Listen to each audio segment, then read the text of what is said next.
Hola, buenas noches. Vamos a darle continuidad al estudio que estábamos haciendo todos los miércoles. Estamos viendo el libro de Primera de Samuel y hoy nos toca ver el capítulo número 4. Antes de empezar, pongamos esto en manos de Dios para que sea Él el que guíe esta clase. Bendito Dios, alabamos y bendecimos tu nombre en esta noche, Padre hermoso, porque tú eres bueno.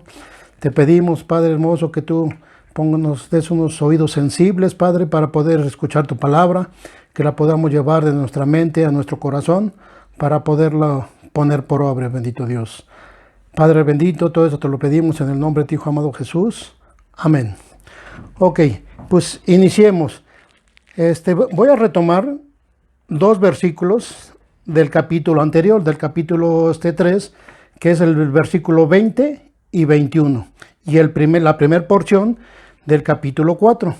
Dice así el versículo 20 del capítulo 3, y todo Israel, desde Dan hasta Berseba, conocían que Samuel era fiel, profeta de Dios, y que Jehová volvió a aparecer en Silo, porque Jehová se manifestó a Samuel en Silo por la palabra de Dios.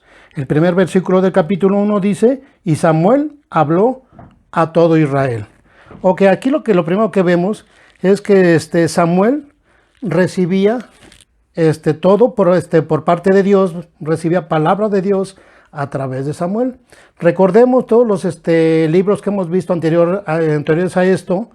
Por ejemplo, en el libro de Jueces, veíamos que decía que cada quien hacía como bien le parecía.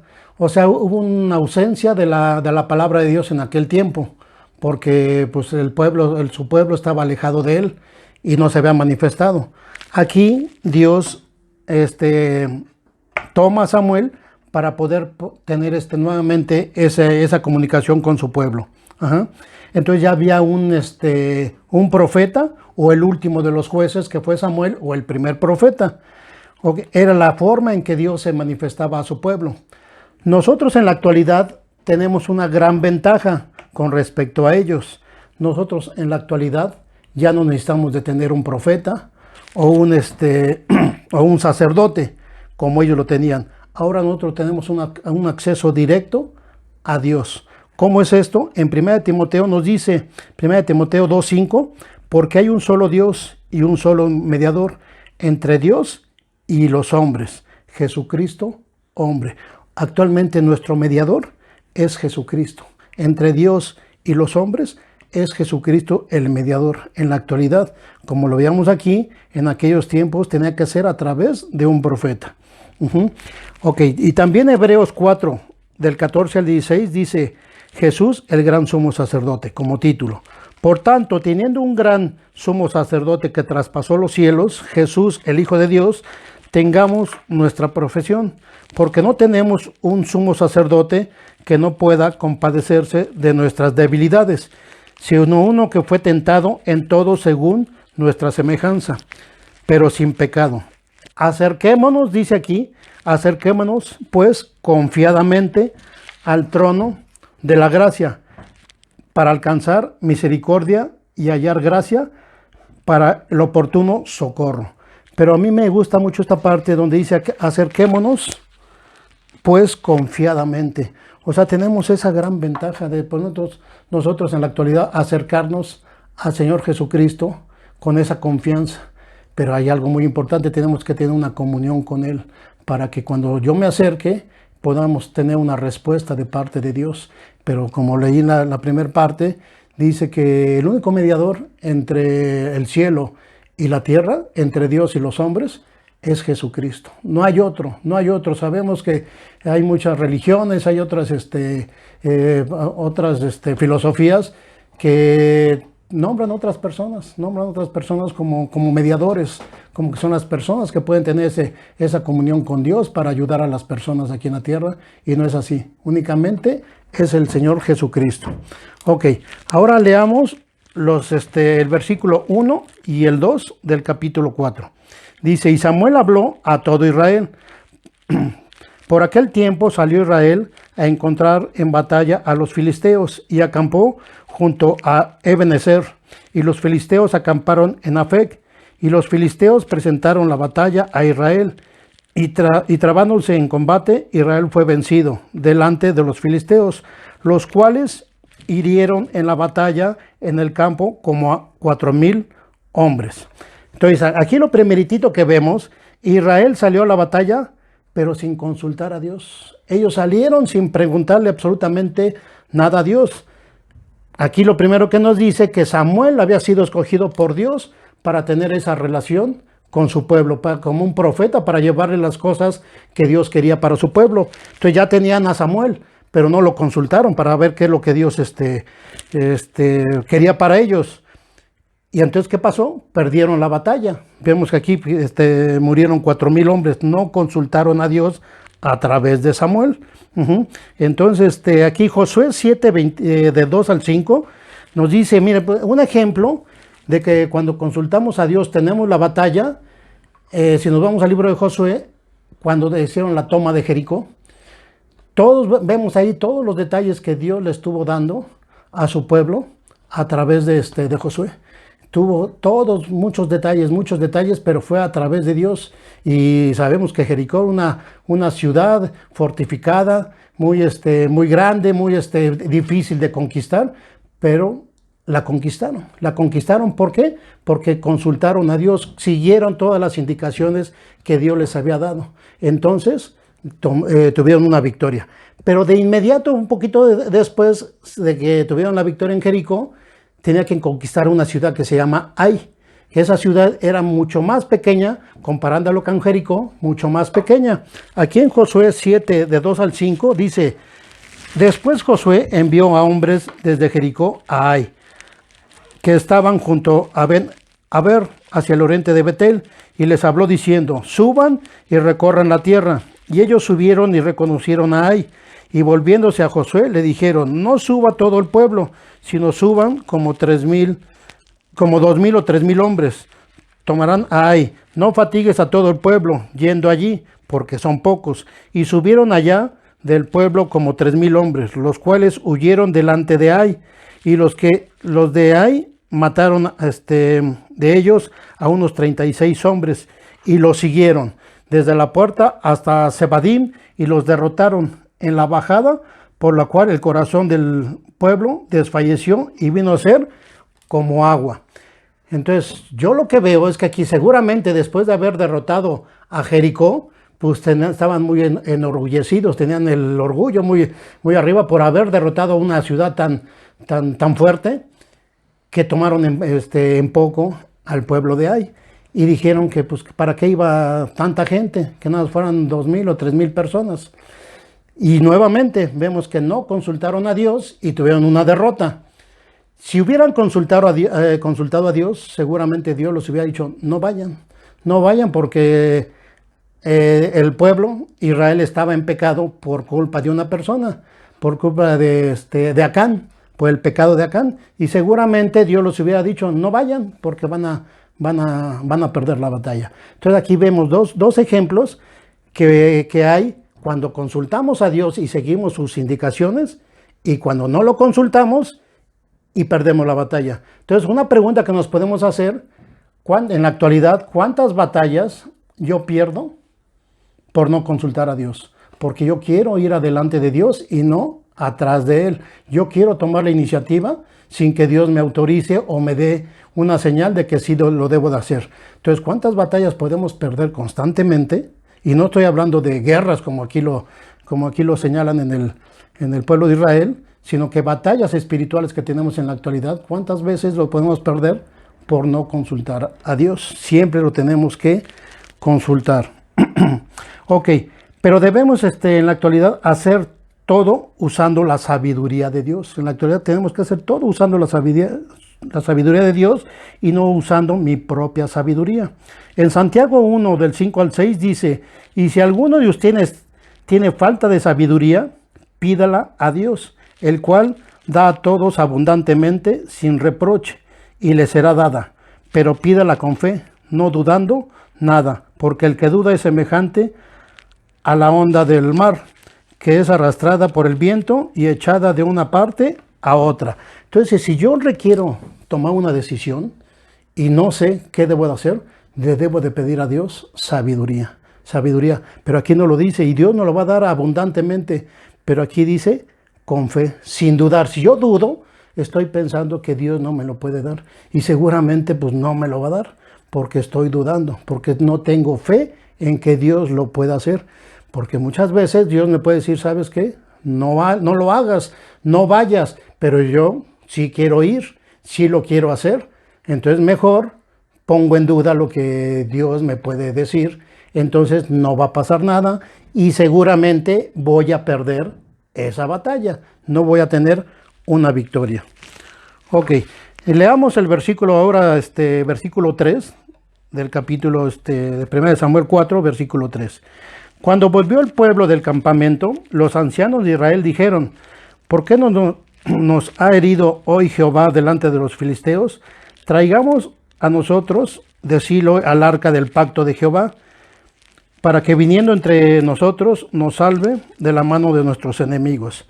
Miren, lo primero que aquí dicen los ancianos, le echan la culpa a Dios por la derrota. Dice, ¿por qué nos ha herido Jehová en esta pelea, no? Lo primeritito, Dios no tiene la culpa absolutamente de nada. Yo tengo la culpa absolutamente de todo, de todas mis buenas o de mis malas decisiones. Pero lo peor de todo es lo que dice adelante. Dice, traigamos a nosotros de Silo al arca del pacto de Jehová, para que viniendo entre nosotros nos salve de la mano de nuestros enemigos. O sea, aquí están pensando que el arca es la que los va a salvar. Y no es así. Quien nos salva es Dios, no el arca, no el arca. Entonces aquí podemos caer en una serie de errores pensando en idolatría, pensando que el arca o que en la actualidad la Biblia o que la cruz me va a salvar o que tiene un significado muy grande para mí. Y no, es Dios y Jesucristo el que me salva. Miren, leamos aquí Jeremías 7, 23 al 26, nos dice, mas esto les mandé diciendo, escuchen mi voz y seré para ustedes por Dios y ustedes me seréis por pueblo. Anden en todo camino que yo les mande para que les vaya bien. Y no oyeron ni inclinaron su oído, antes caminaron en sus propios consejos, en la dureza de su corazón malvado, y fueron hacia atrás y no hacia adelante. Desde el día que vuestros padres salieron de la tierra de Egipto hasta hoy, y los envié, todos los profetas, mis siervos, enviándolos desde el temprano y sin cesar, pero no oyeron ni inclinaron su oído, sino que endurecieron su cerviz e hicieron peor que sus padres. Entonces aquí lo que vemos es que Dios siempre les estaba mandando constantemente indicaciones a través de los profetas, pero no los oían, y eso sigue siendo en la actualidad. Nosotros tenemos la palabra de Dios, y ahí nos lo dice, como les decía yo al principio, tenemos un mediador que es Jesucristo, y ese mediador está en la palabra de Dios, donde siempre nos está dando indicaciones, pero la leo y la escucho, la creo y la pongo en práctica. Esa podría ser la gran diferencia para que me vaya bien o me vaya mal, que gane la victoria o la pierda. Dice, el pueblo pidió, aquí lo que vemos, el pueblo después de no haber consultado a Dios, en lugar de haberle pedido perdón a Dios por no consultarlo, ¿qué hicieron? Mandaron traer el arca, para que dice aquí, para que estando con nosotros, nos salve. Y no, claro que por supuesto que no es así. Dice, ¿qué es el arca? O sea, vamos a ver qué significa el arca. Dice en Éxodo 25, 22, dice, y de allí me declararé a ti. Está hablando desde el arca, está hablando de Dios que desde allí, o sea, refiriéndose al arca, de allí me declararé a ti y hablaré contigo de sobre el propiciatorio, de entre los dos querubines que están sobre el arca de testimonio. Todo lo que yo te mandaré para los hijos de Israel. Entonces, aquí lo que está diciendo, Dios no está dentro del arca. Dios no está dentro del arca. Dios en la actualidad no está dentro de la Biblia. Dios no está en la cruz. Dios se manifestaba a través en el arca. Y Dios se manifiesta a través de la palabra, a través de la Biblia. Pero Dios no está allá adentro, como tampoco estaba en el arca. Dios se manifiesta ahí. Ajá. Entonces aquí lo primero que tenemos que identificar es que el arca, ahí se iba a manifestar Dios para poder guiar a su pueblo en el desierto y poderlo librar de todo lo que iban a pasar. Pero únicamente era un lugar donde Dios se iba a manifestar. O sea, ¿qué significa el arca? Era el símbolo de la presencia de Dios en su pueblo para guiarlos y librarlos en las batallas. Ahora, ellos, ¿qué estaban haciendo aquí? Ellos utilizaban el arca como un amuleto, como un ídolo. Es lo que estaban haciendo aquí con el arca. Éxodo 2, 3 y 4 nos dice: no tendrás dioses ajenos delante de mí, no te harás imágenes de ninguna semejanza de lo que está arriba en el cielo, ni bajo de la tierra, ni en las aguas debajo de la tierra. Entonces aquí lo primero que estaban haciendo ellos, estaban haciendo un ídolo. Del arca estaban haciendo un ídolo. Y el arca no los iba a salvar. Como en la actualidad nosotros no nos salva la cruz. Lo que nos salva es el sacrificio que fue hecho en esa cruz. Eso es lo que nos salva. En la actualidad mucha gente puede caer en ese error. La gente cree o trae una cruz colgando. O en las películas utilizan la cruz como representando que por medio de esa cruz los demonios se van a ir. Por ahí hay una película del exorcista que enseñaba la cruz y que con eso se iban a ir los demonios. Y no, eso no pasa. Hay gente que se puede llevar su Biblia, que porque no puede dormir, que tiene pesadillas y la pone abajo de su almohada, que para que Dios lo proteja y lo pueda dormir. No, la Biblia no es un amuleto. Desde ahí Dios se manifiesta, pero siempre y cuando yo me siente a leer la palabra de Dios, la crea y la viva. Si no, es un libro más. Desde ahí Dios se manifiesta, como pasaba con el arca. Entonces tenemos que tener mucho cuidado con caer en esas cosas que pudieran ser religiosas y decir: no, pues si Jesucristo murió en una cruz, pues yo voy a cargar una cruz.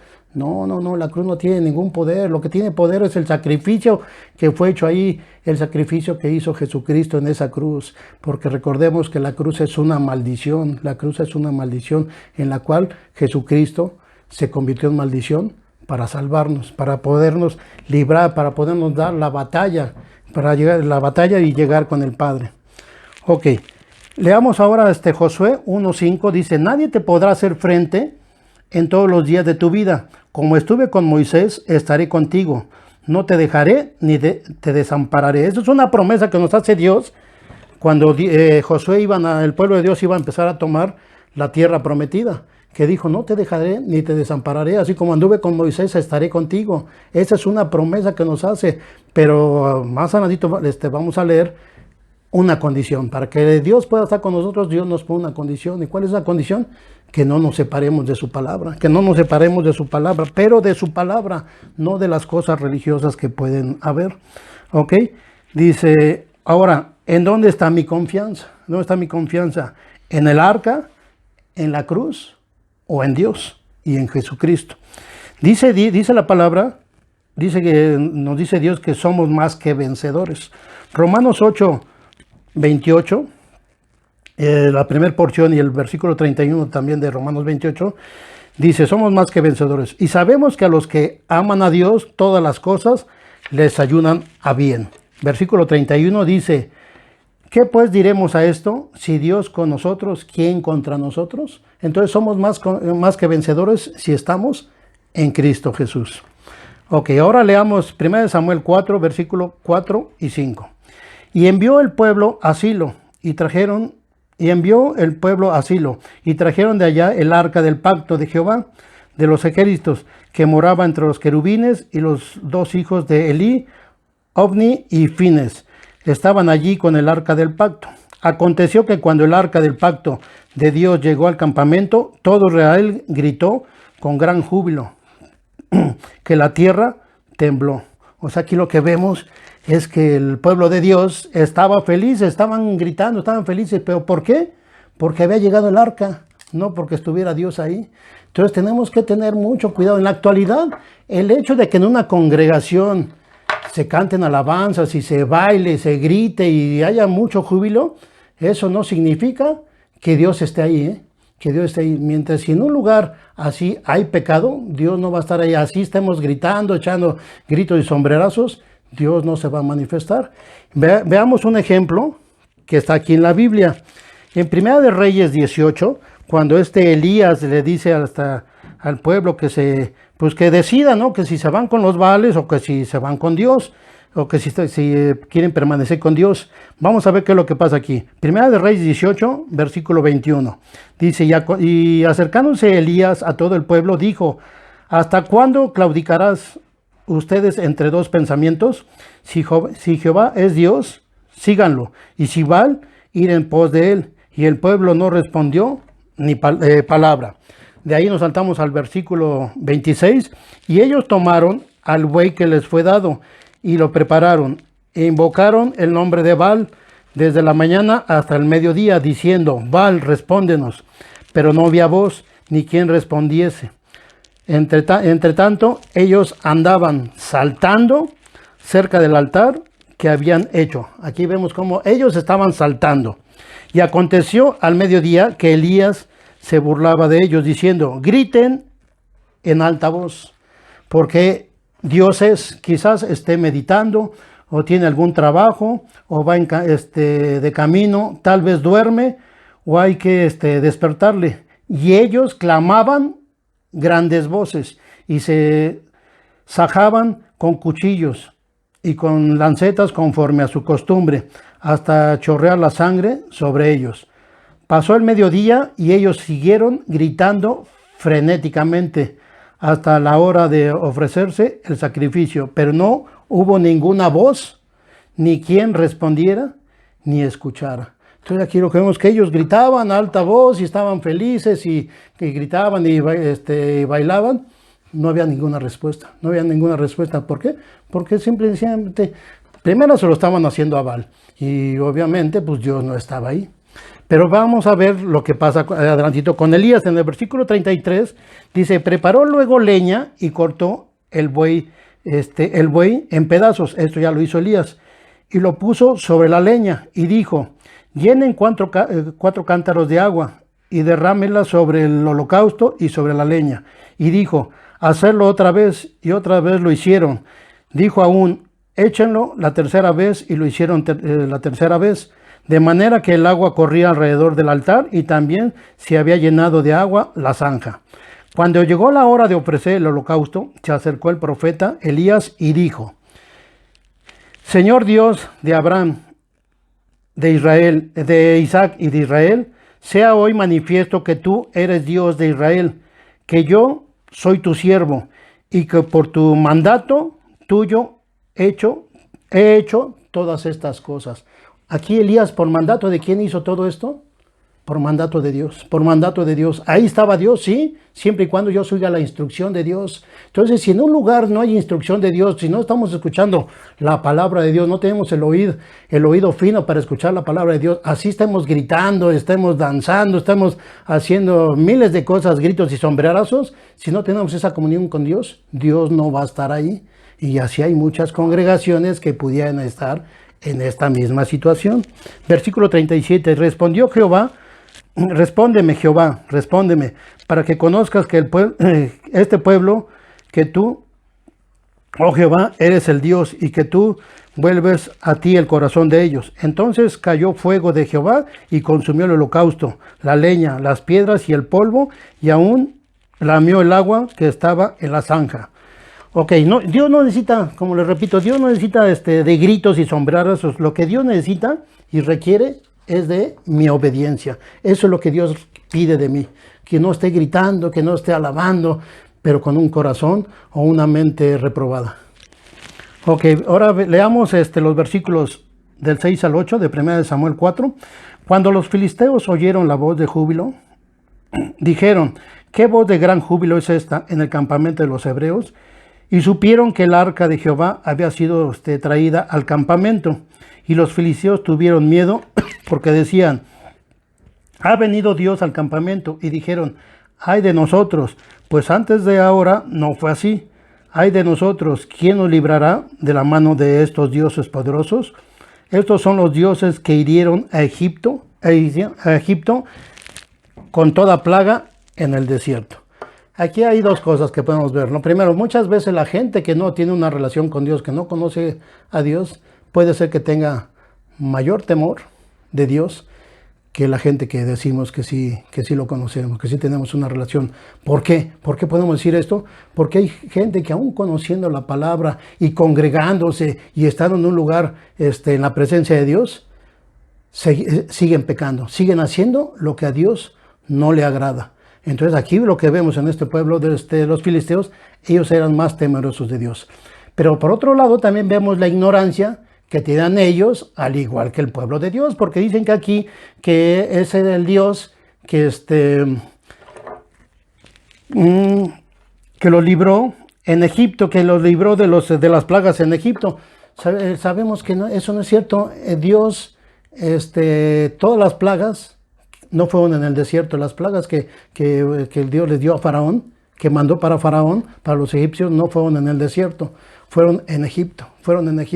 Entonces había tanto ignorancia de un lado como ignorancia del otro. Aquí vemos ignorancia por parte del pueblo de Dios y vemos ignorancia por parte de la gente que dice conocerlo. Ok, ahora veamos el versículo del 9 al 11. Esfuércense, oh filisteos, y sean hombres, para que no sirvas a los hebreos, como ellos los han servido a ustedes. Sean hombres y peleen. Pelearon pues los filisteos, e Israel fue vencido, y huyeron cada cual de sus tiendas, y fue hecha gran mortandad, pues cayeron de Israel 30,000 hombres a pie, y el arca de Dios fue tomada, y muertos los hijos de Elí, Ofni y Fines. Ok, aquí lo que vemos, seguramente los filisteos pensaron que el Dios de Israel no era el que ellos pensaban, que no era tan poderoso, que eran más poderosos los dioses de ellos que el mismo Dios. Romanos 2:24 dice, porque como está escrito, el nombre de Dios es blasfemado entre los gentiles por causa de ustedes. O sea, aquí ¿por qué había una derrota? Porque no consultaron a Dios, porque estaban fuera del orden de Dios. Pero seguramente los filisteos dijeron, no, pues Dios, primero decían que pues, pobre de nosotros, ¿no? ¿Qué va a pasar con nosotros? Pues ahora sí ya va a venir Dios, el que atacó a los egipcios en el desierto y que les mandó todas las plagas. Pero al ver que ellos ganaron y derrotaron al pueblo de Dios, pues ¿qué decían? Pues que Dios no era tan poderoso. Y es lo que nos dice aquí Romanos 2:24. Dice, porque como está escrito, el nombre de Dios es blasfemado entre los gentiles por causa de ustedes. ¿De quiénes ustedes? Pues de los que están fuera del orden de Dios. Ok, otra cosa que vemos aquí es que murieron los hijos de Elí, Ofni y Fines. Aquí vamos a ver por qué murieron estas dos personas, estos dos hijos de Elí. Si nos regresamos un poquito al capítulo 2, 1 Samuel 2, vamos a leer el versículo 12. De ahí nos saltamos al 17. Dice, los hijos de Elí eran hombres impíos y no tenían conocimiento de Jehová. O sea, eran hombres impíos, a pesar de que eran hijos del sacerdote Elí. Ellos, y si leemos ese capítulo, el pecado de los hijos de Elí, pues vamos a ver todo lo que hacían. De ahí nos saltamos al versículo 17 del capítulo 2. Dice, era pues muy grande delante de Dios el pecado de los jóvenes, porque los hombres menospreciaban las ofrendas de Dios. O sea, ellos menospreciaban. Le digo, sería bueno que se le echara una ley de esa parte para que veamos todo lo que ellos hacían ahí. Entonces menospreciaban la ofrenda de Dios.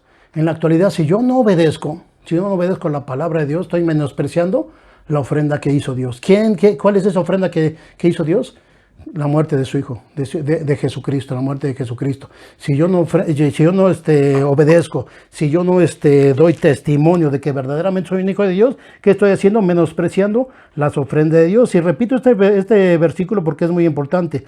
Era pues, dice, muy grande delante de Dios el pecado. Cuando se menosprecia la ofrenda que Dios hace, es muy grande el pecado delante de Dios. Versículo 22. Pero Elí, del capítulo 2 de 1 Samuel. Pero Elí era muy viejo y oía todo lo que sus hijos hacían con todo Israel. O sea, Elí como sacerdote, como responsable de ese lugar, él escuchaba lo que hacían sus hijos. Y aún no nada más, en la actualidad no nada más pueden ser los hijos, sino también todos los congregantes de una iglesia son hijos, somos parte de ese pueblo. Entonces puede ser que se esté escuchando lo que se está haciendo, cada uno de los congregantes se está escuchando qué está haciendo cada congregante. Entonces el responsable aquí vemos que era Elí. Y dice, y hacían con todo Israel, es lo que dice, o sea, afectan, o sea, el pecado de una sola persona afectaba aquí a todo el pueblo. ¿Por qué? Porque Dios nos hizo seres relacionales. Entonces el pecado de uno puede afectar a todo, o sea, a todo un pueblo, a toda una congregación. Dice, ¿y cómo dormían con las mujeres que velaban a la puerta del tabernáculo de reunión? Y les dijo, ¿por qué haces cosas semejantes? Porque yo oigo de todo este pueblo vuestros malos procederos. O sea, Elí escuchaba todo esto y sí fue y se los dijo. Dice, no, hijos míos, porque no es buena fama lo que yo oigo, pues haces pecar al pueblo de Dios. O sea, estas dos personas hacían pecar a todo un pueblo. Si pecara el hombre contra el hombre, los jueces lo juzgarán. Mas si alguno pecara contra Dios, ¿quién rogará por él? Pero ellos no oyeron la voz del Padre. Y aquí viene lo importante. Dice, ¿por qué? Porque Dios había resuelto hacerlos morir. O sea, por eso ya no escuchaban. Aquí lo que vemos que Elí, además de que escuchaba, además de que fue y habló con ellos, de que no era bueno, no puso una solución. Lo que debe haber hecho es sacarlos del ministerio. ¿Por qué? Porque estaban haciendo las cosas indebidas, pero él nada más fue y les dijo, no está bien lo que están haciendo. O sea, lo que los reprendió, pero no puso una solución. ¿Qué debe haber hecho? Pues sacarlos del ministerio que estaban haciendo, porque lo estaban haciendo mal, estaban haciendo pecar, no nada más a su casa, sino todo un pueblo, toda una congregación. Puede ser, en la actualidad puede ser esto. Dice en el versículo 27, y vino un varón de Dios, del capítulo 2, versículo 27 del capítulo 2. Y vino un varón de Dios a Elí y le dijo, así ha dicho Jehová, no me manifestaré yo claramente a la casa de tu padre cuando estabas en Egipto, en la casa de Faraón, y yo le escogí por mi sacerdote entre todas las tribus de Israel para que ofrecieran sobre mi altar y quemase incienso y llevase ephod delante de mí, y di a la casa de tu padre todas las ofrendas de los hijos de Israel. ¿Por qué habéis hollado mis sacrificios y mis ofrendas que yo mandé ofrecer en el tabernáculo? Y has honrado a tus hijos más que a mí. Esto le está diciendo Dios, o sea, a través seguramente fue un profeta, aquí no lo dice, pero seguramente fue un profeta que dice que es un hombre de Dios, que le mandó a decir lo que Dios le decía a Elí. Dice, has honrado más a tus hijos que a mí, porque no los quitó. O sea, al momento que no los quitó de ese lugar en los que estaban, que no los sacó de ese lugar, lo seguía honrando más a sus hijos. Entonces, pero ¿qué pasó aquí? Que también Elí fue desechado por esto. Dice, engordándolos de lo principal de todas las ofrendas de mi pueblo Israel. Por tanto, Jehová, el Dios de Israel, dice, yo había dicho que tu casa y la casa de tus padres andarían delante de mí perpetuamente. Mas ahora ha dicho Jehová, nunca yo tal haga, porque yo honraré a los que me honran y a los que me desprecian serán tenidos en poco. Entonces, ¿qué estaba haciendo aquí Elí? Estaba despreciando a Dios. ¿Por qué? Por honrar más a sus hijos que a Dios. Romanos 6:23 dice, porque la paga del pecado es muerte, mas la dádiva de Dios es vida eterna en Cristo Jesús, Señor nuestro. Ok, entonces, ¿qué les pasó a los hijos de Elí?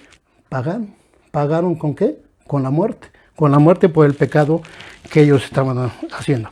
Leamos ahora del capítulo 12 al 22 para ver cómo concluye esto. Del capítulo 4. Y corriendo a la batalla, el hombre de Benjamín llegó el mismo día a Silo, roto sus vestidos y tierra sobre su cabeza. Y cuando llegó, he aquí que Elí estaba sentado en una silla vigilando junto al camino, porque su corazón estaba temblando por causa del arca de Dios. O sea, otra vez se sentía mal, pero ¿por qué? Por el arca, no porque le había fallado a Dios, sino porque su mente estaba puesta en el arca. Llegado pues aquel hombre a la ciudad y dadas las nuevas, toda la ciudad gritó. Cuando Elí oyó el estruendo de la gritería, dijo, ¿qué estruendo de alboroto es este? Y aquel hombre vino a prisa y dio las nuevas a Elí. Era ya Elí de edad de 98 años y sus ojos se habían oscurecido, de modo que no podía ver. Dijo pues aquel hombre a Elí, yo vengo de la batalla, he escapado hoy del combate. Y Elí dijo, ¿qué ha acontecido, hijo mío? El mensajero respondió diciendo, Israel huyó delante de los filisteos y también fue hecha gran mortandad en el pueblo. Y también tus 2 hijos, Omni y Fines, fueron muertos y el arca de Dios ha sido tomada. Y aconteció que cuando él hizo mención del arca de Dios, Elí cayó hacia atrás de la silla al lado de la puerta y se desnucó y murió, porque era hombre viejo y pesado y había juzgado a Israel 40 años. Pero ¿por qué le pasó esto a Elí? ¿Por qué se desmayó? ¿Por qué cayó? Porque dice aquí, y el arca de Dios porque había sido tomada. Cuando se enteró que el arca de Dios había sido tomada, en lugar de pedirle perdón a Dios, él seguía pensando en el arca. Dice, aconteció que cuando él hizo mención del arca de Dios, Elí cayó hacia atrás y se desnucó, obviamente. El versículo 19 dice, y su nuera, la mujer de Fines, que estaba encinta, cercana al alumbramiento, oyeron del rumor que el arca de Dios había sido tomada y muerto su suegro y su marido. Se inclinó y dio a luz, porque le sobrevinieron sus dolores de repente. Y al tiempo que moría, le decían que estaban junto a ella, no tengas temor, porque has dado a luz un hijo. Mas ella no respondió, ni se dio por entendida. Y llamó al niño Icabod, diciendo, traspasada es la gloria de Israel, por haber sido tomada el arca de Dios, y por la muerte de su suegro y su marido. Dijo pues, traspasada es la gloria de Israel, porque ha sido tomada el arca de Dios. O sea, traspasada es la gloria de Israel, porque ha sido tomada el arca de Dios, otra vez pensando en el arca, y también a esta mujer muere. Pero bueno, aquí hay una cosa muy importante, o sea, se llevan el arca. Ya dijimos que el arca era un lugar donde Dios se manifestaba a su pueblo, donde Dios daba las indicaciones. En la actualidad, ¿cuál puede ser mi arca? ¿Cuál puede ser mi arca? ¿Quién me la ha robado o yo la he perdido? Pues en la actualidad mi arca es la Biblia, es mi Biblia. Puede haber que en una casa esté llena de Biblias y puede estar como un arca perdida, ¿Por qué? Porque está abandonada, nunca la leo.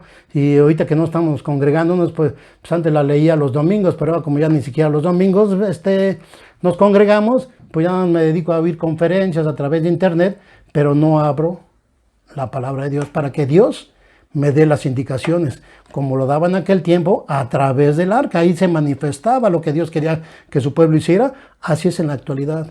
Esa arca puede ser mi Biblia, la tengo abandonada, me la han robado, porque recordemos que desde ahí Dios se manifiesta, desde el arca, desde la Biblia, Dios se manifiesta y nos da indicaciones de qué es lo que queremos, lo que quiere para nosotros.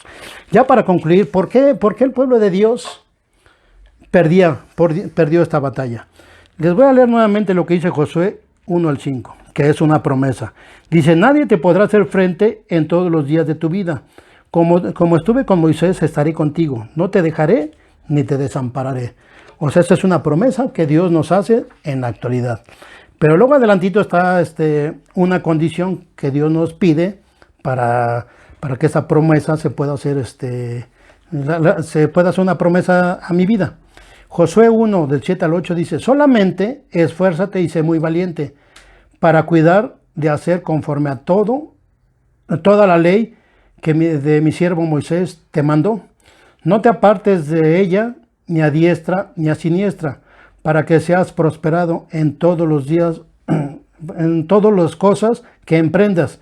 Nunca se apartará de tu boca este libro de la ley, sino que de día y de noche meditarás en él, para que guardes y hagas conforme a todo lo que en él está escrito, porque entonces harás prosperar tu camino y todo te saldrá bien. Ok, entonces vemos la promesa de Dios. ¿Y cuál es la condición? La condición es que no nos apartemos de su palabra, que todos los días nos sentemos para que Dios nos dé las instrucciones que nos quiere dar para cada día. Dios nos da instrucciones para cada día. Bueno, pues muchas gracias. Vamos a orar para darle gracias a Dios por ese tiempo. Bendito Dios, gracias te damos porque tú eres bueno, porque nos has permitido escuchar tu palabra el día de hoy. Gracias te damos en el nombre de tu Hijo amado Jesús. Bendito Dios. Amén.